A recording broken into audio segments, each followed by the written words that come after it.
What's going on, everybody? It's your boy Jobbers and Goons, and today I make this video fully understanding. I'm walking into the battlefield essentially alone, and that's okay. It's actually these times on my channel I get more excited for content.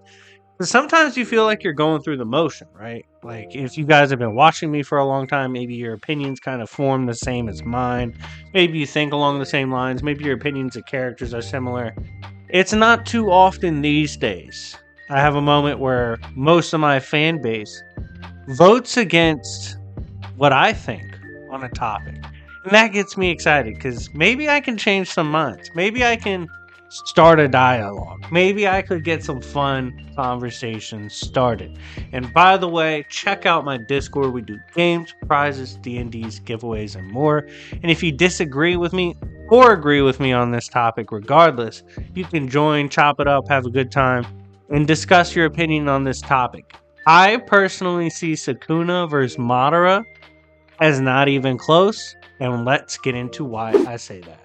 So, to kind of give you guys my perspective, first point I have a hard time helping out your boy Madara with is AP. You see, an attack potency to me, Sukuna is at least 4D to infinite 4D. The reason I say that is it's confirmed there are places like the Cursed Inventory, which are 4D realms in nature, which was destroyed by Yuta in the movie, which is canon, can also be hurt by things like Gojo. And we know Sukuna scales to and above these characters, so obviously 4D to infinite 4D is reasonable. We also know perfect spheres like infinities are cut through Mahagora, who can adapt to everything. We can even use that version of Sukuna, the one with Mahagora, where I'm like, alright, I still think this form slaps Madara around. Being able to cut through the perfect sphere, which is described as having infinite mass, as it's supposed to be this theoretical, impossible sphere, because the concept would essentially have infinite mass at an infinite point. In order to make such a sphere exist. Yet it does in JJK. They're able to create stuff outside the natural laws, of course. So it makes sense they can create such heavy-duty things. Mahagora one-shot. And for reference, Sukuna one-shot him. And Mahagora also adds to an interesting part of the conversation that I really want to hear y'all's take on if we used this version of Sukuna. How do you think he adapts to Madara? Do you think he adapts to chakra, to jutsus, to summonings, things of that nature? Let me know in the comment section. I personally believe he can adapt to anything Madara is throwing out there. I do think he has the scaling that encompasses the attack potency range of the things Madara uses. For example, some of his jutsus. And that would give Mahagora time to potentially copy it. Given we know he can one-shot perfect spheres that has infinite mass, I mean, he would be a threat to cut through pretty much anything Madara has, even a Susanoo. I mean, I don't think a Susanoo is more durable than something with infinite mass and infinite amount of energy on the surface. That's a bit crazy. I don't think the Susanoo can do that. If y'all think it could withstand that chop, I'm just not buying it. I think Mahagora can cut through pretty much anything Madara has at his disposal as well. And his adaptability to anything that is a phenomenon makes him very interesting in this battle for me. Again, you might hold the opinion he can't do anything in a cross-verse or whatever. I'd be curious to see what you guys say. But I think if this version of Sukuna was used, that's a hell of a win con there as well. Now on the attack potency side for Madara, Uchiha. I think we can safely give him planetary. Now, we know that the Kurama is stated to be able to reduce the world to ash. There's other characters that are said to be threats to the world. The best, direct planet feats are, we know Momoshika was flying through the air, cutting through stars. Now, I don't think Madara scales to him, of course. In one movie, Naruto punches across the moon. It's hollowed, so y'all can argue about that shit. I don't really care. Let's say moon to planetary to even star level. Kaguya can make a pocket dimension. Madara obviously is argued below her, so again, it's a bit difficult to put him in that range. His star level's fine. Planetary to star level, fuck it, we ball. Let each one happen. Again, that doesn't really shape up the 4D or infinite 4D. We know Sukuna easily scales above 4D realms or destruction of such. He scales above infinities. He can cut across space, time, and existence. It's going to get pretty crazy. So I think the AP department is massive in gaps. Sukuna hits him, it's a wrap ski. We then go to speed. This is where it gets interesting too. Now, I'll say this. I feel like a lot of people disrespect the speed of the Naruto verse. It is comfortably light speed to FTL. Even MFTL, if we use the multipliers of power and such, and how much stronger this character would be to compared to, like, for example, this always bugged me when people would scale Naruto.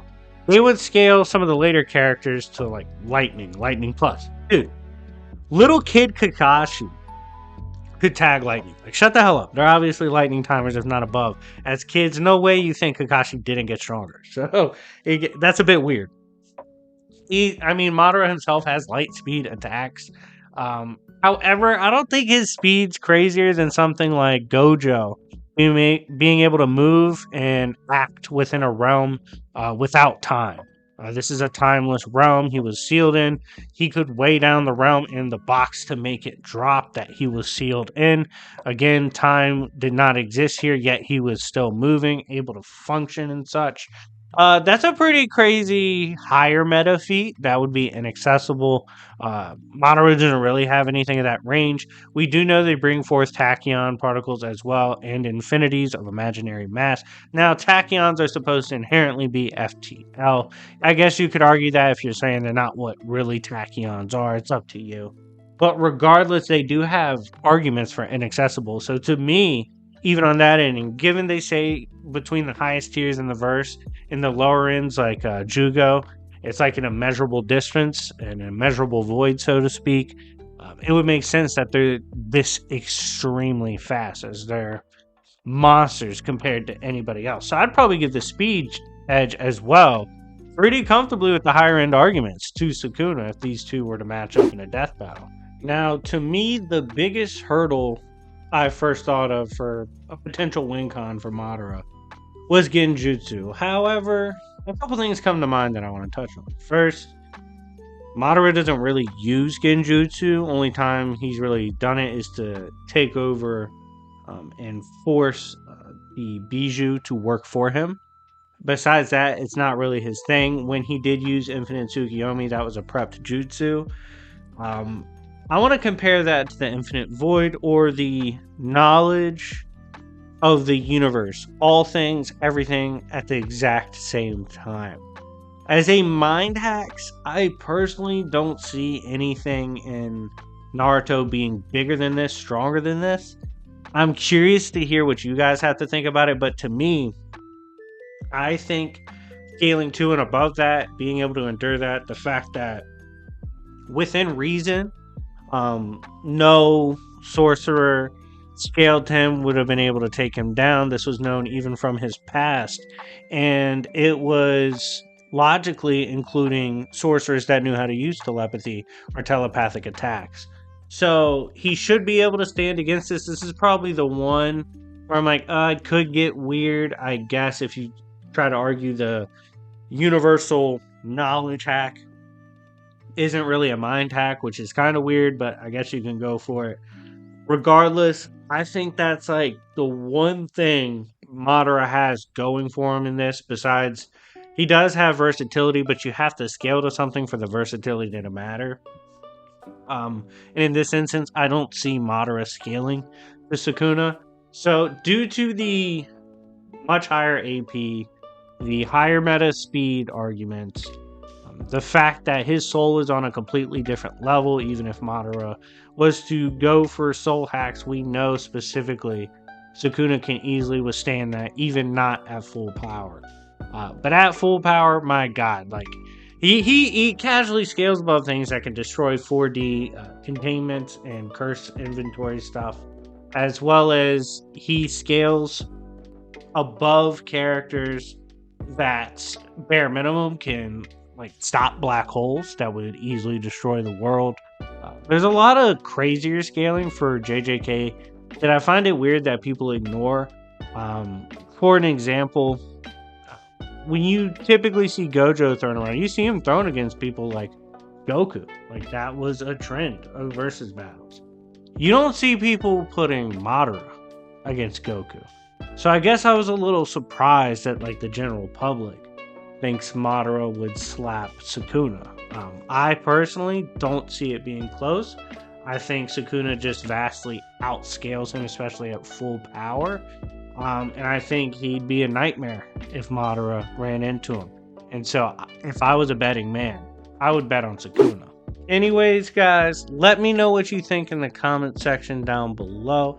I am open to my mind changed. I personally don't see it as very close right now. But I know you guys, a lot of you based on the poll, disagree. So let me know in the comment section down below. You can also hit me up on Discord. And if my mind's changed at any point in time, I'd be happy to do a follow-up. But anyways, guys, thank you so much for watching. Thank you for all the love and support. I hope you have a wonderful new year. And yeah, I'll see y'all later. Peace.